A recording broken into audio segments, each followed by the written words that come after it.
Hi friends, மறக்காமல் like பண்ணிக்கோங்க, subscribe பண்ணிக்கோங்க, பெல் ஐக்கானை கிளிக் பண்ணிக்கோங்க. ஹாய் ஃப்ரெண்ட்ஸ், இந்த பை மோட் ஆன்லைன் ஷாப்பிங்கில் வீட்டுக்கு தேவையான எல்லா ப்ராடக்ட்டும் கிடைக்கி.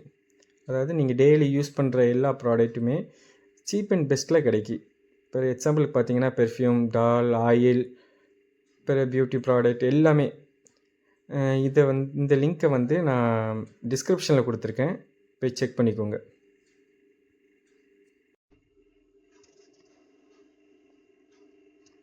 This video sponsored by Mode.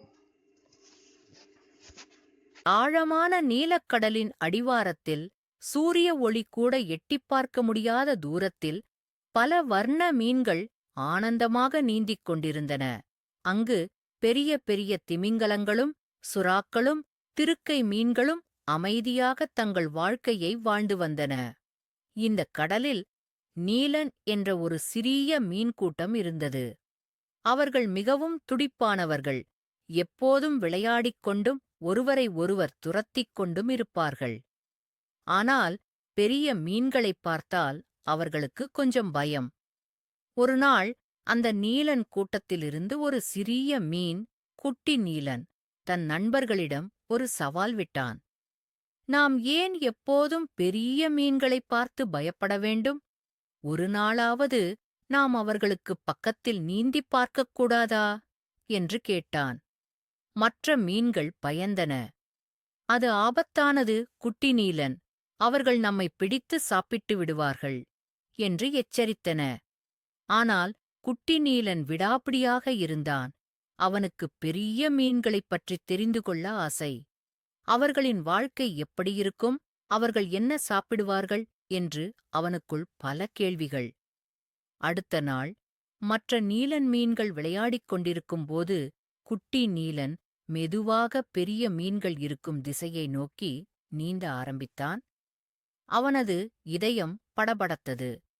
தூரத்தில் ஒரு பெரிய திமிங்கலம் நீந்துவதை அவன் பார்த்தான். அது மிகவும் அமைதியாகவும் கம்பீரமாகவும் இருந்தது. குட்டி நீலன் கொஞ்சம் பயந்தாலும் தைரியத்தை வரவழைத்துக் கொண்டு இன்னும் கொஞ்சம் நெருங்கி நீந்தினான். அந்த திமிங்கலம் அவனை கவனிக்கவில்லை. அது தன் வழியில் மெதுவாகப் போய்க் கொண்டிருந்தது. அப்போது குட்டி நீலனுக்கு ஒரு யோசனை தோன்றியது. ஏன் இந்த பெரிய மீன்களிடம் நாம் பேசக்கூடாது? ஏன் அவர்களைப் பற்றி தவறாக நினைக்க வேண்டும்? அவன் மெதுவாக அந்த திமிங்கலத்தின் பக்கத்தில் நீந்தி, பெரிய மீனே, பெரிய மீனே என்று மெல்லிய குரலில் கூப்பிட்டான். திடீரென்று ஒரு சிறிய குரல் கேட்டதும் திமிங்கலம் ஆச்சரியத்துடன் திரும்பிப் பார்த்தது.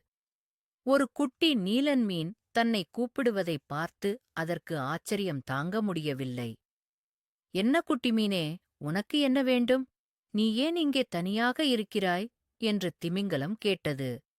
அதன் குரல் மிகவும் அமைதியாகவும் அன்பாகவும் இருந்தது. குட்டி நீலன் தன் பயத்தை ஒதுக்கி வைத்துவிட்டு, பெரிய மீனே, நாங்கள் உங்களைப் பார்த்து பயப்படுகிறோம். ஆனால் உங்களைப் பற்றித் தெரிந்து கொள்ள எங்களுக்கு ஆசையாக இருக்கிறது என்றான். திமிங்கலம் சிரித்தது. நீங்கள் எங்களை ஏன் பயப்பட வேண்டும்? நாங்கள் உங்களை தொந்தரவு செய்வதில்லையே என்றது. அதற்கு குட்டி நீலன், மற்ற பெரிய மீன்கள் சில சமயங்களில் சிறிய மீன்களை துரத்துகின்றன, அதனால்தான் நாங்கள் பயப்படுகிறோம் என்றான். திமிங்கலம் வருத்தப்பட்டது. ஓ, அப்படியா? எல்லா பெரிய மீன்களும் ஒரே மாதிரி இருக்க மாட்டார்கள் குட்டி மீனே. நாங்களும் இந்த கடலின் ஒரு அங்கம்தான். ஒவ்வொருவருக்கும் இங்கே ஒரு வேலை இருக்கிறது என்றது. அன்று முதல் குட்டி நீலன் தைரியமாக மற்ற பெரிய மீன்களிடமும் பேச ஆரம்பித்தான். அவன் ஒவ்வொருவரிடமிருந்தும் புதிய விஷயங்களைக் கற்றுக்கொண்டான். சுறாக்கள் வேகமாக நீந்தவும் திருக்கை மீன்கள் மணலில் மறைந்து கொள்ளவும் காரணம் தெரிந்து கொண்டான். திமிங்கலங்கள் எப்படி பாடுகின்றன என்றும் அவன் ஆச்சரியப்பட்டான். குட்டி நீலன் தன் கூட்டத்திற்கு திரும்பி வந்துதான் பார்த்ததையும் கேட்டதையும் சொன்னான். முதலில் அவர்கள் நம்பவில்லை.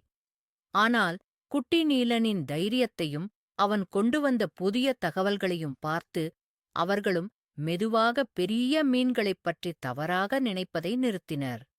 சில நீலன் மீன்கள் குட்டி நீலனுடன் சேர்ந்து பெரிய மீன்களிடம் பழக ஆரம்பித்தனர். அவர்கள் ஒருவருக்கொருவர் உதவி செய்து கொண்டனர். சிறிய மீன்கள் பெரிய மீன்களுக்கு உணவாகாமல் தப்பித்துக் கொள்ளும் வழிகளைக் கற்றுக்கொண்டனர். பெரிய மீன்கள் சிறிய மீன்களுக்கு ஆபத்து வராத இடங்களைக் காட்டிக் கொடுத்தனர். இந்தக் கதை நமக்கு என்ன சொல்கிறது என்றால், யாரையும் பார்க்காமலேயே அல்லது பழகாமலேயே தவறாக எடை போடக்கூடாது. பயம் நம்மை புதிய விஷயங்களைக் கற்றுக்கொள்வதிலிருந்தும் மற்றவர்களுடன் நட்பாக இருப்பதிலிருந்தும் தடுக்கலாம். தைரியமாக முன்வந்து பேசினால் பல நல்ல விஷயங்கள் நடக்கலாம். எல்லாவற்றிற்கும் மேலாக இந்த உலகம் பெரியது. அதில் எல்லோரும் ஒருவருக்கொருவர் உதவி செய்து கொண்டு சந்தோஷமாக வாழலாம்.